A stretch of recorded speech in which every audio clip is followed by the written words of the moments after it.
Presença. Oferecimento Áureo. Mais que sonhar, realizar. E Vista Azul Hotel. A Europa pertinho de você. Hoje nós voltamos a falar de um tema que é muito presente aqui, na medida que representa uma forma de cultura que está muito associada ao desenvolvimento da sociedade, que é a cultura do associativismo, e a nossa presença de hoje é um protagonista desse setor, do setor associativista do Estado, que é o empresário Ricardo Augusto Pinto, presidente do Sindicato da Indústria da Panificação do Espírito Santo. E é com ele que a gente passa a conversar agora. Ricardo, você já tem um tempão, né, na panificação. Quantos anos você tem, Ricardo? 33 anos, Eustáquio. 33 anos já no ofício de fazer o pão. Fazer o pão. Mas eu estou informado que você agora é padeiro diplomado. Você não é empresário do setor, não. Você é padeiro diplomado, é mesmo? Essa é uma grande conquista, né, que a Panificação Capixaba construiu, o Sindipães, com parceria com o VV. Nós tivemos a felicidade de, há 2 anos e meio atrás, lançar o primeiro curso superior de panificação do Brasil. A primeira turma se formou agora em junho, inclusive eu fiz esse curso, a minha esposa também fez o curso, e hoje nós somos padeiros formados e diplomados, a primeira turma do Brasil. Já tem uma outra turma em andamento, que forma agora meado do próximo ano, e se Deus quiser, em janeiro, a gente começa mais uma turma. Sucesso nacional. Então você fala agora de igual para igual, sem essa de hierarquia, com o cara que mexe com a massa e que mexe com o forno. Bom, o que é importante falar desse curso, além de ser o primeiro?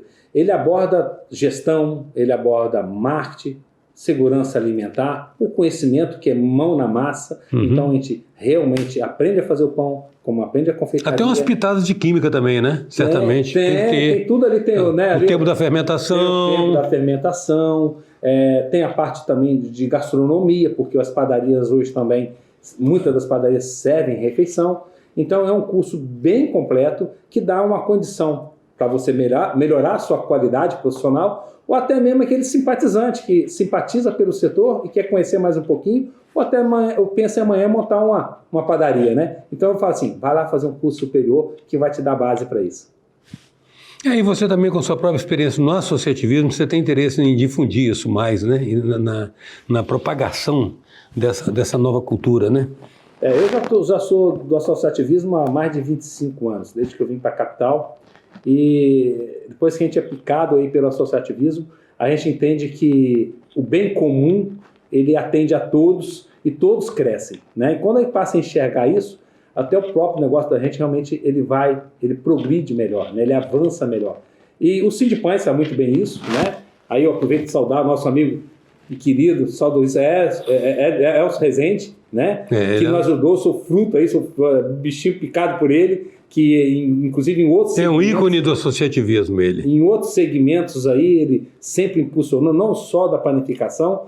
Então tenho eu e tem mais uma meia dúzia de amigos ali, panificadores, que hoje a gente está nesse legado de levar à frente aquilo tudo que a gente aprendeu sobre associativismo.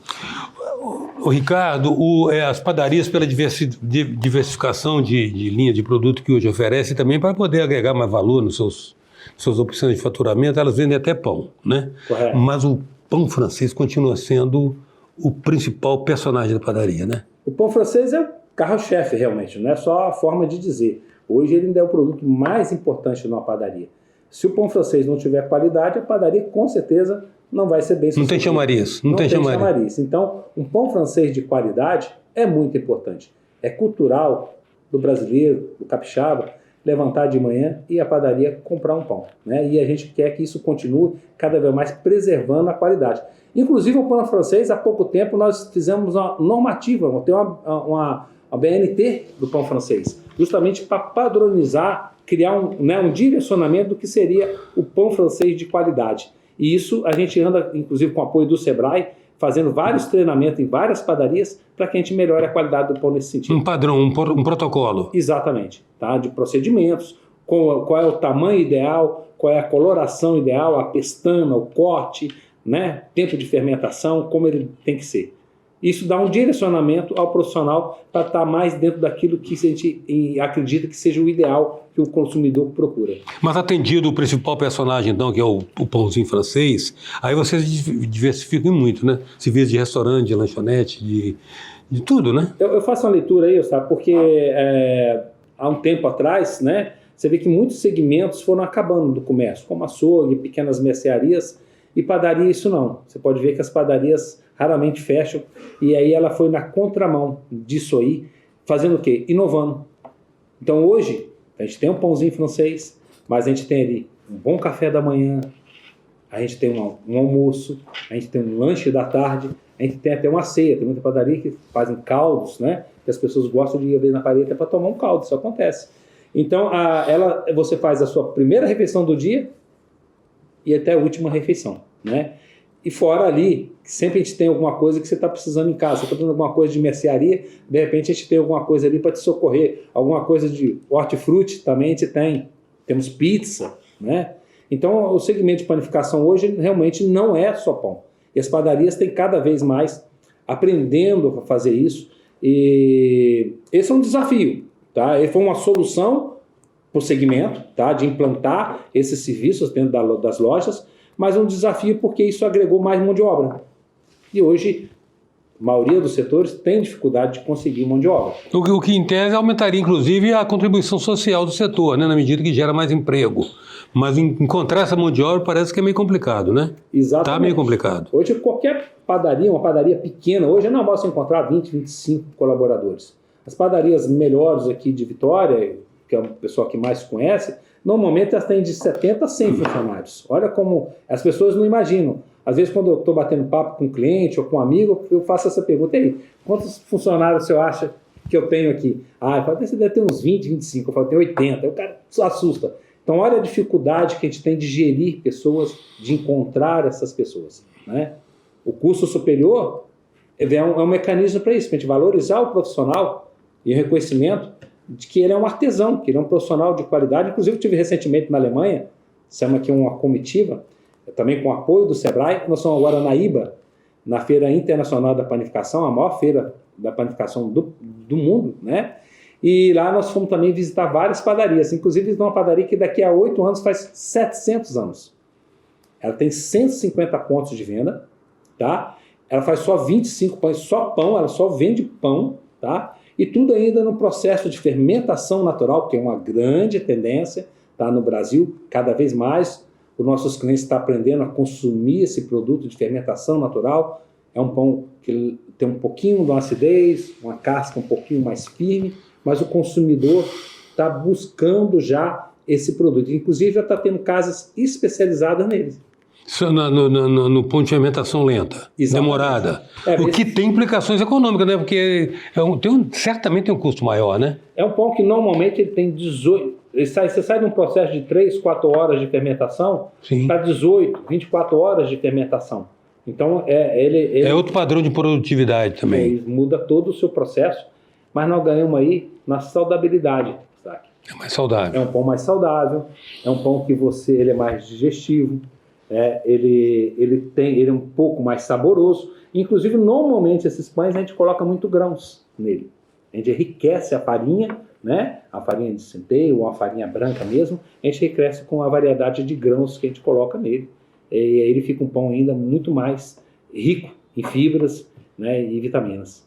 Você tocou num aspecto sensível aí dos clássicos da padaria, que é o pão e o trigo, e agora esse questionamento que vem sendo feito recorrentemente com relação ao glúten. Como é que vocês estão lidando com isso? Bom, o que a gente vê realmente do glúten? Que ainda não tem nada cientificamente comprovado. Tá? Uhum. Então, claro que tem os celíacos, como tem às vezes os clientes que têm problema com a lactose, correto? Esse sim, ele tem que tomar cuidado. Mas, fora isso, eu acho que muito difícil, até porque a gente realmente não tem um estudo que a gente vê ainda comprovado em relação. E a gente fala um pouquinho aí do consumo, porque no Brasil eu acho que a gente ainda está um pouco longe, aí isso é uma leitura minha, tá, Eustáquio? Sim. Porque o nosso consumo per capita é em torno de 30 e poucos quilos. Pessoas ano? Ano. Nós vamos contra a Argentina, contra a Chile, de 80 a 120 quilos. Então, olha se realmente fosse um problema ali o glúten, como estaria o povo lá, né? Então isso é um cruzamento de informações de leitura, né? Mas claro, aquela pessoa que tem uma intolerância a glúten tem que se evitar. Entendi. Ricardo, com relação a voltando à questão da mão de obra, vocês têm a dificuldade de prover os cargos, os pós-trabalho que vocês criam, né, em função da necessidade de diversificar a atividade de vocês. E tem também o problema seguinte, talvez por uma mão de obra de primeiro emprego, a rotatividade é muito grande, né? E o empreendedor se questiona se vale a pena, às vezes, investir em capacitação para não reter a mão de obra. Esse é um grande desafio. Normalmente o setor de panificação ele é muito visto como um primeiro emprego, tá? Para muitos. A gente emprega muita mulher também, tá? A gente é muito emprego para muita mulher. E esse é um grande desafio, porque eles chegam, às vezes, realmente despreparados. E a gente abraça e tenta absorver essa mão de obra, dando curso, dando orientação. Mas reter ainda é um grande desafio.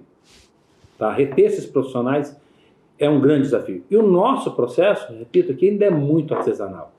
As nossas máquinas, elas melhoraram na qualidade, na segurança do Mas não dispensam a mão de obra. Mas aonde eu precisar de um funcionário, eu preciso de um funcionário. Onde eu preciso de dois, funcionam dois. Melhorou na segurança, perfeito? Ou na durabilidade dessa máquina. Mas o processo ainda é tudo do artesão. Ricardo, voltando à questão do índice de consumo per capita brasileiro de pão, você falou 30 quilos no médio por ano, mas isso é média, né? Perfeito. No Espírito Santo nós temos uma ascendência italiana, consumidora de massa, não deve destoar um pouco, não deve ser um pouco maior, não? Eu não acredito, eu acredito que deve ser essa média. Eu não tenho um número capixaba, em relação a isso. Mas eu acho que não destoa muito, né? Sim. Eu acho que deve estar nessa média aí. Nos 30 quilos, 30 e poucos quilos per capita.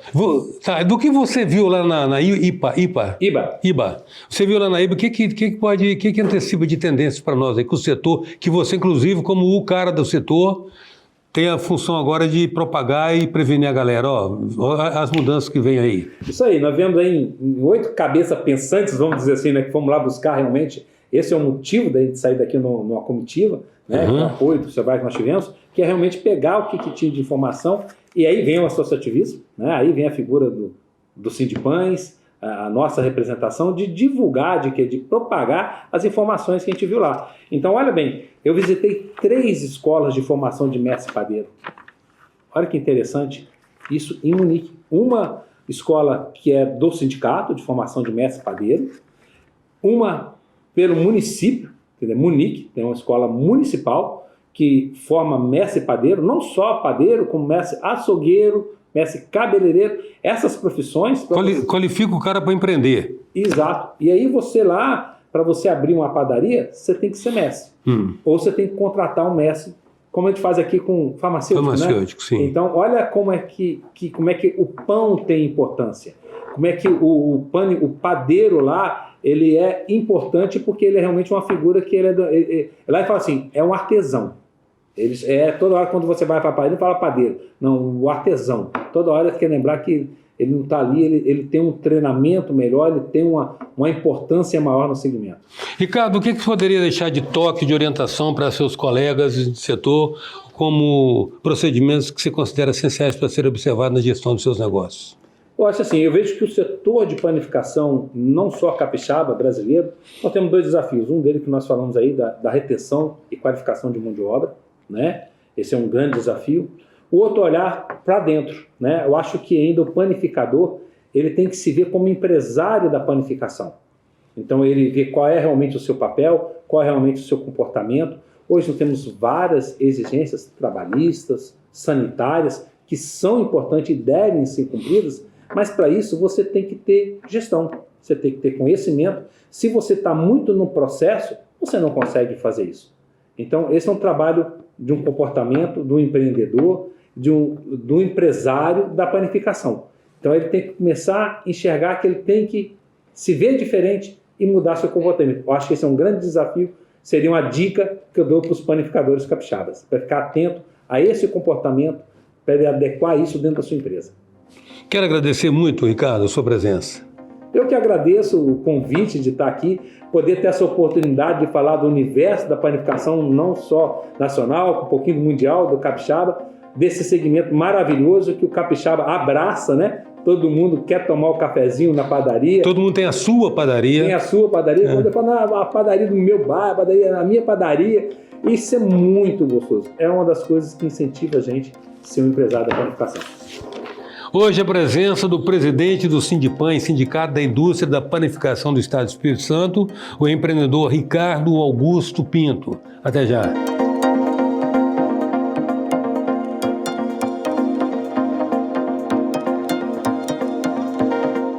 Presença. Oferecimento Áureo. Mais que sonhar, realizar. E Vista Azul Hotel. A Europa pertinho de você.